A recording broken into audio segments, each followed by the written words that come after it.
All right, what's good, everybody? I just want to talk a little bit about using literacy to blow past that point where you get diminishing returns in our language learning journey. Sometimes, we get our accent smooth, so we can read whenever we want to.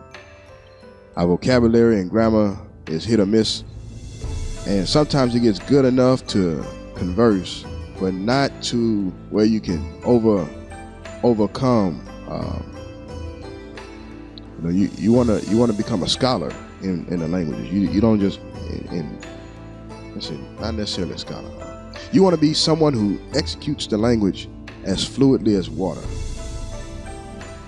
No hitch up, no hitches, just straight smoothness. Well, that's where literacy comes in. And here in front of you is an example of how to take any piece of reading material and make it work in your favor. Let me explain to you what I did. I took a short story called Do Di Ti Duck, and I wrote it out. It's only a paragraph long, as it's a children's funny story. The words that gave me trouble, I put them in a section called Car. Now, some of these words were not in the dictionary, so I used context to write down what I thought it meant. But what you do is you read the story as it is, then you highlight, or if you have a word processor, bold print the parts that gave you trouble, read it again. Once you have all the words you need, once you have all the words that gave you trouble, write them down in a list, and one by one, look them up. If you can't look them up, use the context around that particular word to create what you think it means. Then read the story again and again and again. And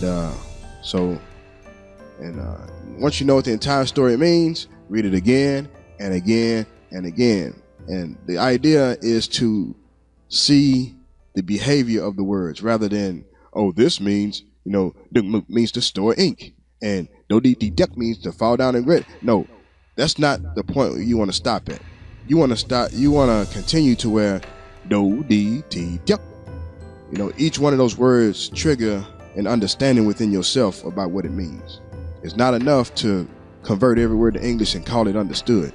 That's not how languages really work. And I'm probably the first one to tell you that.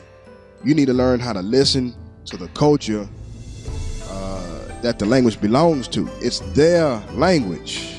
It's not English's language. It's their language. I'm probably the first one to ever tell you that. But for every language you learn, you need to give that culture its respect and not try to hijack the understanding from them and put it into English or whatever other language you primarily use for understanding. No, you let them teach you how to understand what they have to say. I hope you understood, and if you don't, that's why this is on video, so you can rewind it a couple of times. Now, let's get to reading this story. Do đi đi chắc, một học trò đang cần dùng một cái lọ để đựng mực. Cậu ta tìm được một cái lọ ý, nhưng trong đó lại còn sót lại một. Đấu đi đi chắc, cậu ta bèn cúi tay chảy máu, bôi hết chỗ iốt đó, rồi mang nó đi rửa để dùng. One more time. Đấu đi đi chắc, một học trò đang cần một nhu. Start over. Đấu đi đi chắc, một học trò đang cần dùng một cái lọ để đựng mực. Cậu ta tìm được một cái lọ ý, nhưng trong đó lại còn sót lại một. Đấu đi thì chắc, cậu ta bèn cúi tay chảy máu, bôi hết chỗ iốt đó, rồi mang lọ đi rửa để dùng. Lần đầu tiên, lần cuối cùng. Ok. Đấu đi thì tiếc. Một hộp trà đang cần dùng một cái lọ để đựng mực.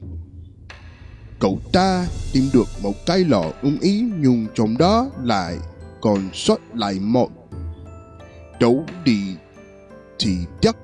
Cậu ta bèn cúi tay chạy mau, bôi hết chỗ iốt đó, rồi mang lọ đi rửa để dùng. And that's it. Until the next video.